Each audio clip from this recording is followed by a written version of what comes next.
Alice Le Civre, juriste, préparateur physique et mental, gérante de la boutique Multi-Blue Paradise et organisateur d'événements sportifs et professionnels.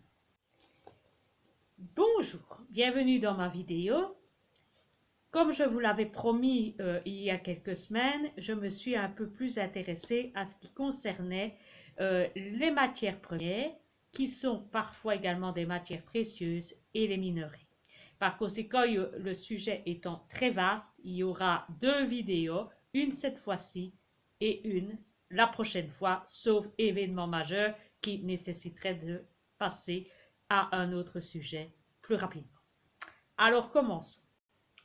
Eh bien, depuis 1980 jusqu'à peu près notre époque, c'est-à-dire 2023, notre système sociétal n'est plus considéré par nos dirigeants comme une société qui est compatible avec la durabilité.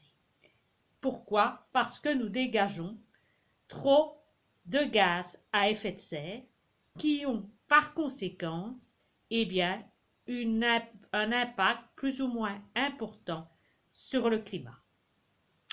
La solution qu'il faut y apporter, c'est diminuer tous les gaz à effet de serre.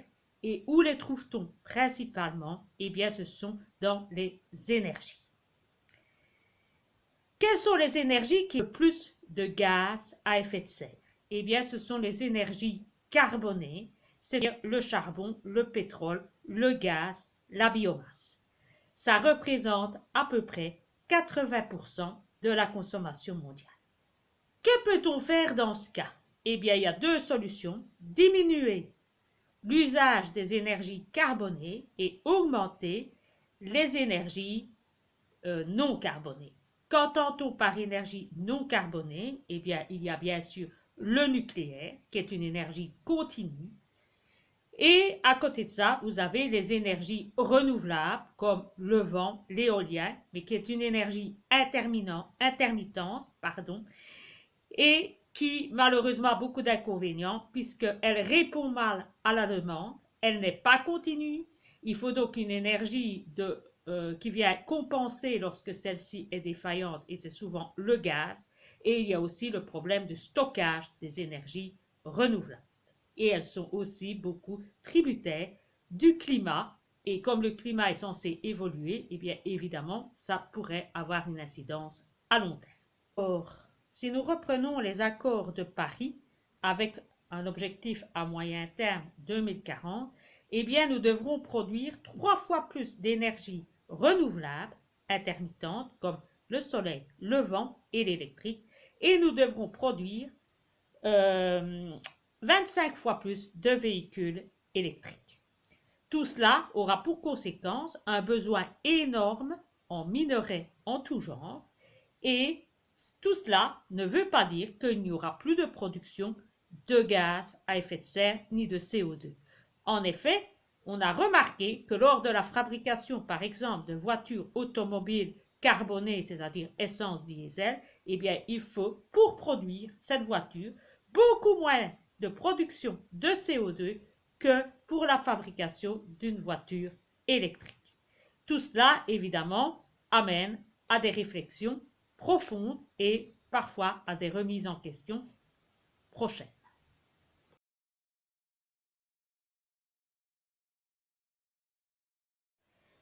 Après avoir vu la situation au niveau mondial, intéressons-nous à la France et à la Belgique. Quels sont les secteurs qui consomment le plus, qui fabriquent le plus de gaz à effet de serre? Premièrement, c'est évidemment le transport, 30%. Ensuite vient tout ce qui est énergie résidentielle, le chauffage, etc., avec 20%. Ensuite vient l'agriculture, 17%. Et enfin, 10% pour les industries qui fabriquent l'énergie et puis le résidu. Cocorico, on serait un des pays dans le monde où la production de CO2 dans la production d'énergie sont les moins importantes au monde. Donc, c'est déjà une bonne chose. Alors, comme vous le savez tous, on parle de neutralité carbone pour 2050. Bon, voilà. les choses sont là. Et comment font-ils faire? Eh bien, ils voudraient qu'il n'y ait plus de moyens de locomotion carbonés à ce moment-là, qu'il n'y ait plus de rejet de gaz à effet de serre au niveau résidentiel et que toute la production d'énergie soit également une énergie non carbonée. Resterait donc le résiduel et également l'agriculture qui, elle, serait amenée progressivement à utiliser des puits de carbone.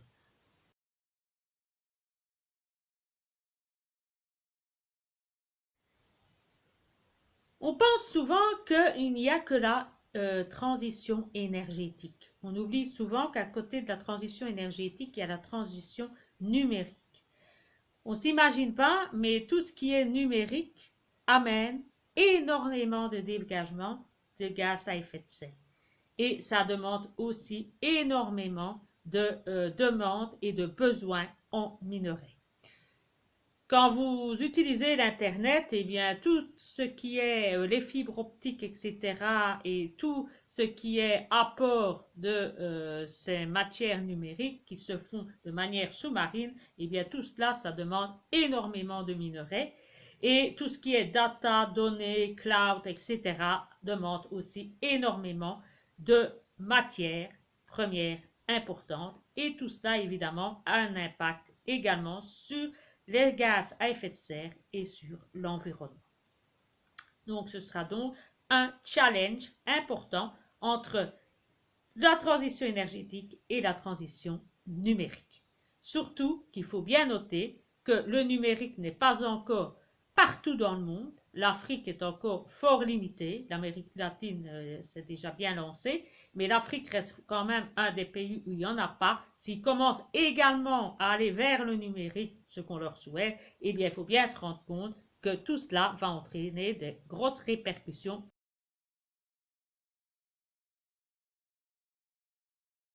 Comme vous l'avez compris, eh bien, les besoins en minéraux et en minerais vont être de plus en plus importants.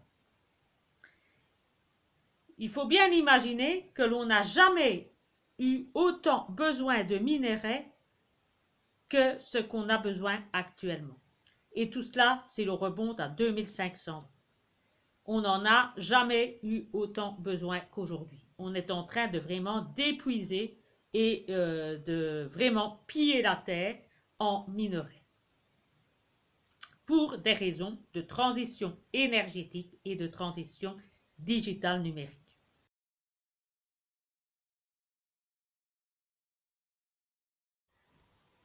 Tout cela va amener de graves répercussions, vous vous en doutez bien. Il y a des matières qui se trouvent à l'état pur dans l'écorce terrestre. On peut citer le fer, le cuivre, etc. Ce sont des matières qu'on puise dans le sol et qui viennent à l'état brut. Il n'y a pas besoin de les transformer.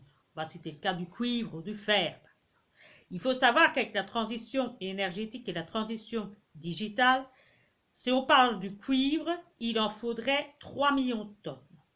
C'est énorme la quantité qui va être nécessaire dans les prochaines années. Donc, il n'est pas invraisemblable qu'à un moment donné, il y ait des conflits décisionnels et qu'on soit obligé de choisir est-ce que le cuivre sera utilisé pour l'énergie ou est-ce qu'il sera utilisé pour le digital.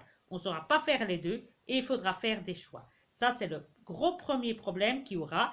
Le cuivre, il existe, mais il y a évidemment des recherches à faire parce qu'il y a des mines qui s'épuisent. Ça va être beaucoup plus difficile à atteindre, beaucoup plus profond, des mines beaucoup moins rentables, etc. Donc, à un moment donné, il faudra choisir vers où on va utiliser le cuivre. Deuxièmement, il y a certains minerais qu'il faut transformer. Prenons le cas du lithium. Le lithium peut être transformé très facilement à partir de sel alcalin, ce qu'on fait en Amérique du Sud, dans les déserts de sel. On transforme le sel et on prélève directement le lithium. C'est relativement facile et pas cher.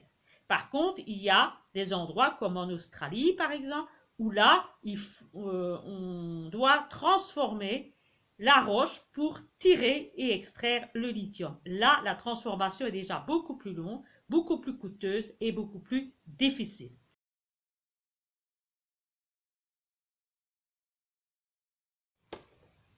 Et par conséquent, eh bien, tous ces coûts et ces difficultés de les extraire, etc., eh bien, va amener aussi à un moment donné à se poser la question, où va-t-on utiliser le lithium? À quelle destination va-t-on l'attribuer? Et à savoir que le lithium est très utilisé dans les batteries électriques. On y reviendra. Et enfin, troisième type de produit, il y a des produits qu'on dit secondaires, comme je vous avais déjà parlé dans l'hydrogène, que l'hydrogène n'est pas tout seul, toujours avec d'autres atomes, donc il faut faire des mécanismes chimiques pour les extraire. Eh bien, il y a par exemple le cas de l'alphinium qui est tiré du zirconium. Et là, eh bien, ça demande évidemment un énorme travail d'extraction pour obtenir ce produit. Et par conséquent, eh bien là, on est parfois tributaire d'autres pays dans le monde qui, eux, ont la capacité d'extraire telle matière que nous, dans notre pays, eh bien, nous n'avons plus les moyens de faire. Eh bien, comme nous ne sommes plus capables de le faire, pour une bonne raison, que c'est pour des raisons politiques, on peut citer le cas de la France à La Rochelle, où on avait avant des entreprises dans les années 1960-70 qui avaient la capacité d'extraire et étaient des spécialistes dans les terres rares. Eh bien, on a décidé de fermer ces usines-là, pour des raisons évidemment, vous aurez compris, de pollution, et on a préféré transférer ce type d'usine vers des pays asiatiques, on nommera la Chine bien évidemment, où là les conditions de pollution d'environnement sont beaucoup moindres et beaucoup moins restrictives, et par conséquent, eh bien, tout le savoir-faire est parti là-bas. Les Chinois ont récupéré ça, mais ils en ont profité pour augmenter leur monopole dans le secteur, puisque actuellement ils ne sont pas seulement capables d'extraire les matières premières, ils sont aussi capables de les transformer, ils sont également capables de créer des aimants permanents qui sont nécessaires pour nos fameuses éoliennes, et par conséquent, eh bien, ils sont devenus autosuffisants pour l'entièreté de la chaîne de production. Conséquence, eh bien, 90% de ces minerais, eh bien, on est dépendant de la Chine pour une grosse partie. Et par conséquent, eh bien, vous avez bien compris que si un jour il y a un problème géopolitique, eh bien, on sera encore également amené à avoir des conflits décisionnels et à avoir des gens qui devront prendre des décisions sur vers où vont les minerais qui arriveront encore, et comme la quantité sera moindre, eh bien, vers où les attribuera-t-on? Les attribuera-t-on à l'énergie, au digital ou à aucun des deux? Ou comment va-t-on faire? Il faudra quelqu'un pour réguler la rareté des minerais qui sont dépendants du fait que nous n'avons plus la capacité de les transformer, que nous n'avons pas non plus toujours la richesse dans nos sols, et enfin de questions géopolitiques qui nous dépassent. Tout cela a pour conséquence, eh bien, qu'il y a des conflits décisionnels qui seront très importants, et il faudra quelqu'un pour trancher ce type de questions. Les pays miniers les plus grands, vous l'avez compris, c'est la Russie, c'est la Chine, c'est le Congo, c'est l'Amérique du Sud. Tout le continent sud-américain est très riche en sous-sol, les USA, le Canada, l'Australie et l'Afrique du Sud. Il faut bien noter, comme je viens de vous le dire, que nous sommes entièrement dépendants, ou quasiment entièrement dépendants d'un grand nombre de pays, vu que nous avons très peu de richesses sous nos pieds en Europe, et que deuxièmement, nous n'avons plus la capacité de produire et d'extraire. Ce n'est pas pour ça que les autres pays ne sont pas dépendants de nous. Certains pays, comme l'Amérique du Sud, l'Afrique du Sud, ou bien l'Afrique, tout simplement, eh bien, sont entièrement dépendants aussi de la vente de ces minerais. Sans la vente de ces minerais, eh bien, leur pays, ce serait vraiment un pays qui n'aurait aucun commerce extérieur. Ce qui fait évidemment qu'on dit toujours en commerce international que pour avoir un bon partenariat, il faut que les deux parties et soient sur le même pied d'égalité. Eh bien, l'Europe est assez bien dépendante d'avoir et d'obtenir des minerais, mais les pays étrangers sont également dépendants de nous pour avoir des contrats et pour pouvoir vendre leurs minerais et enrichir leur pays. Et en général, quand il y a un certain pied d'égalité ainsi, eh bien, on arrive très facilement à des négociations, à de la diplomatie commerciale qui est favorable aux deux pays et qui permettent évidemment par des contrats bien établis à faire évoluer les deux pays de manière profitable pour chacun. Comme vous l'avez compris, eh bien, quand on parle d'énergie verte à l'heure actuelle, on parle d'énergie verte à la sortie, à l'usage. Mais on ne se pose pas souvent la question de se dire, mais comment fabrique-t-on, produit-on ces énergies vertes intermittentes? Si vous regardez d'un peu plus près, les panneaux photovoltaïques, les éoliennes, etc., eh bien, demandent énormément de béton, énormément de matières premières, du ciment, du béton, des aimants permanents, etc. Beaucoup de matières lithium, etc. pour les voitures électriques. Et par conséquent, eh bien, qu'appelle-t-on énergie verte?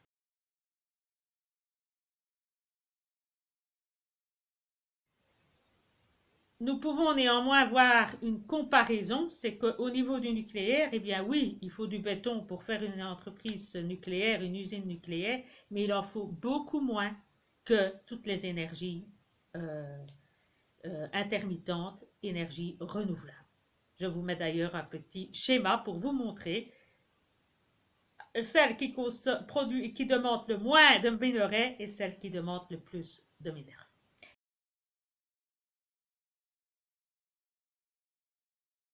Maintenant, comment faire pour être moins dépendant de l'étranger et comment avoir quand même un minimum de minerais acceptables sur notre vieux continent?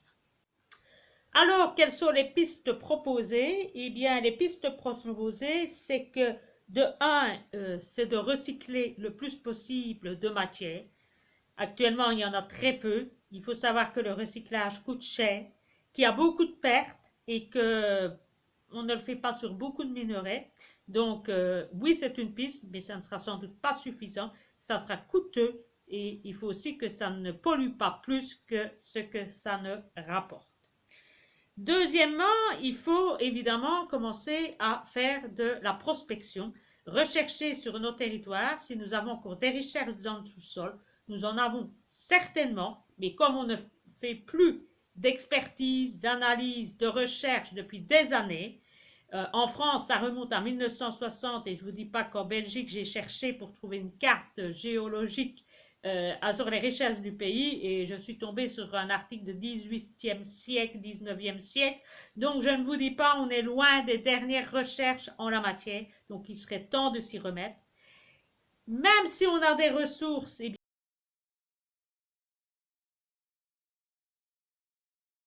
eh bien, il faut savoir qu'il faut très longtemps pour lancer une carrière et faire de l'extraction. Il y a beaucoup de législation. Ici, on n'est pas en Afrique ni en Asie.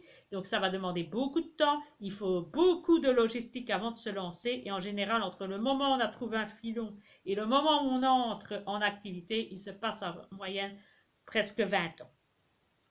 En plus, eh bien, il faudra voir si les extractions sont faciles, si elles sont aisées, si elles ne provoquent pas un impact sur l'environnement, si elles ne polluent pas, ne dégagent pas de CO2, si elles respectent et ne vont pas dans le sens finalement d'épuiser les nappes aquifères, avoir un impact sur l'eau. Donc tout ça devra également être mis en corrélation. Et enfin, il faut aussi respecter les habitants et ne pas non plus les rendre malades par la pollution. Je peux dire qu'en France, il y a des réserves. J'ai trouvé qu'il y avait du lithium. D'ailleurs, certaines usines vont d'ailleurs repartir à la recherche du lithium. C'est en prévision. Et il y a aussi 3 gigafactories qui sont en cours avec des accords en France pour les prochaines années. Conclusion, eh bien, le BRGM français fait un maximum de publicité à ce sujet-là et essaye d'informer le plus possible la population à ce sujet de l'incidence sur les minerais. Pour eux, il faut absolument développer des fonds d'investissement, qu'ils soient privés et publics.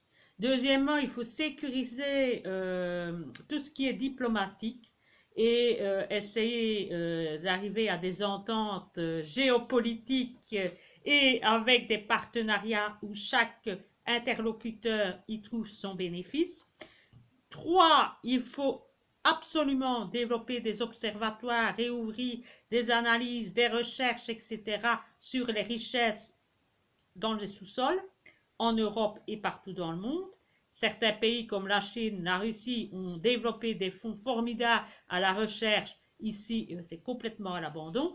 Et enfin, il prévoit également de proposer un label qui garantirait que tout ce qui est extraction et dégisement, etc., sont de manière avec un impact environnemental minimum et avec le moins d'incidence sur l'environnement et les personnes qui y résident. Je terminerai en disant que finalement, eh bien, j'ai fait cette vidéo pas parce que je suis une écologiste ou que je suis contre la politique actuelle. Je n'ai pas à me prononcer sur ce sujet-là. C'est un avis personnel que chacun doit prendre. Mais je trouvais intéressant de parler de ce sujet parce qu'on ne s'en rend pas toujours compte que finalement, derrière ce qu'on appelle le green politique, le Green Deal, eh bien, c'est pas si green que ça au final, parce que finalement, on est en train plus de piller un pays, mais on est en train de piller une planète Terre. Donc, est-ce là être écologiste? Je n'en suis pas sûr. Nous sommes dépendants des ressources minérales et de la géopolitique dans le monde, que la demande des minerais est exponentielle, démentielle et complètement aberrante, et que tout cela risque de mettre un frein à la transition énergétique et digitale. Il faut sécuriser l'offre, mais il faut aussi être raisonnable dans nos demandes si nous voulons rester un ami fidèle de notre planète Terre et de lui permettre de vivre encore pendant des millions d'années. Je terminerai cette vidéo par des considérations métaphysiques en vue de notre conclusion sur cette vidéo.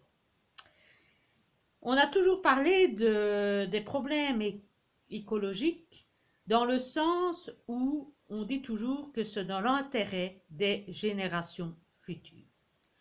Or, aujourd'hui, nous sommes arrivés à une époque où nous sommes dans une sorte de transition énergétique et digitale, c'est-à-dire que nous sommes entre deux, c'est-à-dire que nous sommes dans une situation et dans une période qui est transitoire en vue d'arriver vers un système énergétique durable et sûr. Or, il n'y a aucune recherche, je vous l'ai déjà dit dans des vidéos précédentes. Nous avons évidemment hérité des erreurs de nos prédécesseurs qui étaient moins sensibles que nous au caractère écologique et nous sommes aussi tributaires des nombreuses erreurs commises par nos gouvernements au cours de ces 20 dernières années. Même si nous sommes sensibilisés à protéger notre planète, et bien comme je vous l'ai démontré dans cette vidéo, nous sommes à l'aube du plus grand pillage de l'humanité en ce qui concerne les richesses de notre sous-sol. Nous n'aurons jamais eu autant besoin de minerais que depuis 2500 ans. C'est vraiment le grand pillage de l'humanité. Précédemment, on pillait dans les pays aux terres riches, on peut citer l'Afrique, où on ne s'est pas gêné pour aller les piller et voler leurs richesses. Eh bien aujourd'hui, ce n'est plus envers d'autres pays que l'on pille, mais c'est vis-à-vis de notre propre mer, terre, nourricière. Bien au contraire, nous agissons au nom de l'écologie pour utiliser à des usages quotidiens et professionnels des énergies propres et pour cela, nous sommes prêts à piller et appauvrir notre planète Terre. Est-ce réellement ça, être écologique? La question se pose. Mais une chose est sûre, nous agissons au nom de l'écologie en étant plus destructeurs que par le passé.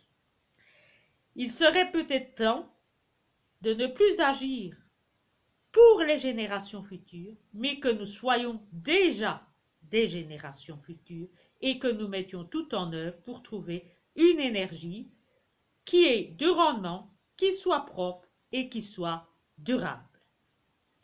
Comme le dit si bien Saint-Exupéry, nous n'héritons pas de la terre de nos ancêtres, nous l'empruntons à nos enfants.